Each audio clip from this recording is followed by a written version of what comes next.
Hello, my friends. This is Baal Kadmon, and I'd like to thank you for watching and or listening to this podcast. It's been a couple of, more like a few months of craziness, right? Man, it is the most surreal experience what's going on right now. I'm in New York City right now, and I have to say I've never experienced anything like this before. I know that things like this have happened before, maybe not in our lifetime, but or in our generation rather, but it has. That doesn't necessarily give me any calm, but it does just show how vulnerable we are.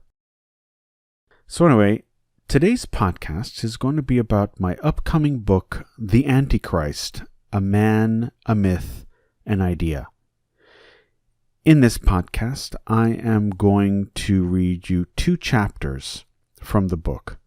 It's the first 2 chapters, and they're very basic chapters, but I will tell you I do go a bit deeper in the book, and it is currently in pre-release on Amazon if you would like to purchase it. I hope you enjoy this podcast. Woe to you, O earth and sea! For the devil sends the beast with wrath, because he knows the time is short. Let him who hath understanding reckon the number of the beast, for it is a human number.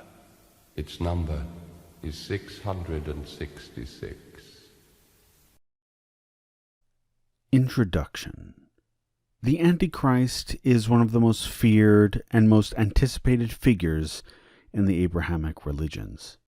From Judaism, Christianity, and Islam, there is a figure that is expected to fulfill the role of the Antichrist. Although the word Christ is in the word, it does not only mean a person against Jesus Christ. Christ in Greek simply means the Anointed One. This is a figure against God, be it in the Jewish, Christian, or Islamic understanding of the word. For ease of use, I will use the term Antichrist when speaking of all the Abrahamic religions. The Antichrist is a person who will be the antithesis to all that is godly. He will be in many ways a messianic figure of the damned, hoping to lead billions of people astray. He will have immense powers at his disposal. The hordes of hell will be at his right hand, waiting to be unleashed upon humanity. At least, that is what the religions want you to believe. In this book, I will discuss the idea of the Antichrist from as many vantage points as possible. In that sense, this will be a highly academic text, but I will make it very accessible. Here is just a taste of what you will learn in this book. You will learn the origin of the word Antichrist, the idea of the Antichrist, the different types of Antichrist figures, the nature and intention of the Antichrist and his various names, Jewish ideas as it pertains to the Antichrist, Christian beliefs as it pertains to the Antichrist, the Whore of Babylon and the Antichrist. I go into some detail about who the Whore of Babylon is. The Antichrist in apocryphal texts, the Antichrist in the Dead Sea Scrolls, the Antichrist as the early church understood him to be, and the Antichrist figure in Islam. I also cover Nostradamus and the Antichrist predictions, and I discuss people in ancient and modern times who were and are considered the Antichrist. As you can see, there is a lot to cover. I hope you enjoy it. The origin of the word and idea of the Antichrist. When one thinks of the Antichrist within the Judeo-Christian framework, we immediately think of the book of Revelation. This is understandable since we see this Antichrist figure in that book. However, as true as that is, the word Antichrist is not mentioned at all in the book of Revelation. In Greek, the word for Antichrist is Antichristos. The word itself is made of 2 words, anti and Christos. Anti in Greek can take on 2 main meanings. It is either in place of or against. We find both the in place of and against in the New Testament. This is lost in the English translation, in which anti is always used as being against. And Christ means, well, Christ. Christ is not only associated with Jesus. The word Christ simply means anointed one. We often see some evangelical groups state that the Antichrist is an impersonator of Christ. But that is not what the text is saying. He is not pretending to be a figure coming in the name of Christ or any other person. If this was the case, another word would have been used, and that is pseudo-Christos, or fake Christ. For example, in Matthew 24:24, it says, "For there shall arise false Christs and false prophets, and shall show great signs and wonders, so as to lead astray, if possible, even the elect." The word in Greek for false Christ is pseudo-Christoi. Keyword pseudo. He is very much a figure who is hostile to the Anointed One. However, that is not to say that he cannot deceive the believers. But I digress. The first time we encounter the term Antichrist is in the book of John, 1 John chapter 2, verse 18, verse 22, chapter 4, verse 3, and 2 John chapter 1, verse 7. Let us take a look. 1 John chapter 2, verse 18. "Dear God, this is the last hour, as you have heard that the Antichrist is coming. Even now, many Antichrists have come." The Greek word is Antichristos. 1 John chapter 2, verse 22. "Who is the liar? It is whoever denies that Jesus is the Christ. Such a person is the Antichrist, denying the Father and the Son." Again in Greek it is Antichristos.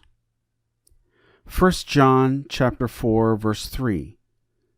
"But every spirit that does not acknowledge Jesus is not from God. This is the spirit of the Antichrist, which you have heard is coming, and even now is already in the world." The Greek word is Antichristou. 2 John chapter 1, verse 7. "I say this because many deceivers who do not acknowledge Jesus Christ as coming in the flesh have gone out into the world. Any such person is the deceiver and the Antichrist." And in Greek, it is Antichristos. What is odd about these verses is that they do not seem to agree as to whether this Antichrist is a person or is simply a designation for anyone who is against Jesus. We also see reference to the fact that there have already been Antichrists in the past, implying that perhaps the Antichrist is not just one person, but there were and will be several Antichrists. This is not unlike the idea of messiahship in Judaism. Although many Jews do believe in the coming of a single person who will fulfill the role of King Messiah, they also acknowledge that Moses and even King Cyrus the Great of Persia were messiahs in their own right. In Isaiah chapter 45, verse 1, we see this. "This is what the Lord says to his anointed, to Cyrus, whose right hand I take hold of to subdue nations before him, and to strip kings of their armor, to open doors before him, so that gates will not be shut." The highlighted word there is lemeshicho. The root word is Mashiach, which means Messiah. So the term Messiah and Antichrist are in many ways descriptive terms. In the next chapter, I will discuss the concept of Antichrist as an individual man or person and or a personification. There you have it, my friends, 2 chapters from my upcoming book, The Antichrist, A Man, a Myth, an Idea. These were 2 very basic chapters. I do get deeper into the concept. As you progress through the book, you'll see what I mean. The book is now in pre-release on Amazon. It should be out by the end of the month, but it's actually going to be out sooner. And the link is in the description box below if you are interested in purchasing it. I enjoyed writing this book. I think it's a very important book to have. I go through several different ideas that I think you will find interesting. Other things that I'm working on, and something that I have not announced to the public. I think only one person on my Facebook knows about it, and they only know about it because we were discussing this topic. I am releasing a course very soon. It will be in pre-release very soon, called Ancient Egypt: History, Hieroglyphs, and Magic. And I think the title says it all. And all I'm going to say about this course is, it's a tough one. There's so much information there. I mean, I'm going to cover so many different topics, and I will have it in pre-release shortly if you are interested, and I will announce it once it's in pre-release.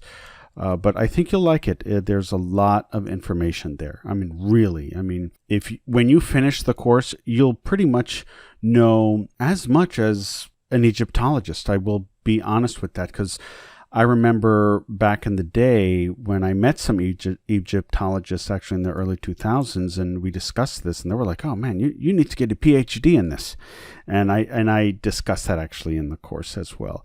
So I will announce that shortly. In either case, I do hope you enjoyed the 2 chapters from the Antichrist book, and like I said, it will be out shortly. And that is all for now. I hope all is going well with you, and you know what? Don't forget to wash those hands. So mote it be.